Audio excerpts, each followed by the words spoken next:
DGM Insights Jesus would have no problems with swingers. So this is a story that, I post these videos and a man said, well, seek Jesus, man, just seek Jesus. And I used to be a minister. When I retired, I saw the hypocrisy of churches. I was in a mainstream cult type religion that had a lot of control. And so I see kind of like the downside of what people are thinking. So I thanked him. I said, thank you for caring. But I used to be a minister, and so I kind of know the teachings backwards and forwards. So somebody says, seek Jesus, understand this one, that Jesus was in a polyamory. They were in a very polygamist society and multiple wives. And they weren't, there were rules against adultery, but they weren't really followed for, centuries and generations.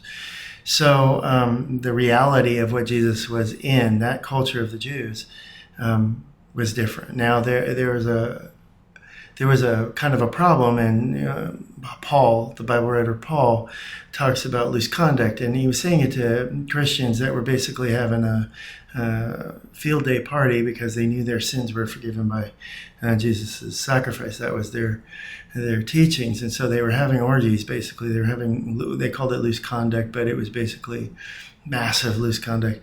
In fact, one of the few people ever kicked out of the early Christians was a man who was having sex with his mother, and it became known to the whole community that that's what he was doing.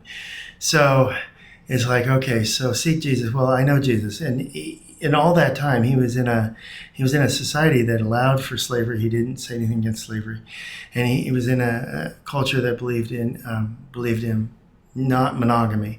There were some forefathers to that idea that were seeing prostitutes and things. So the only thing he said was, hey, it should be like what Adam and Eve was, one man, one woman. That's all he said. He didn't condemn it. He didn't say, hey, you're going to go to hell or do whatever. Jesus didn't believe in hell.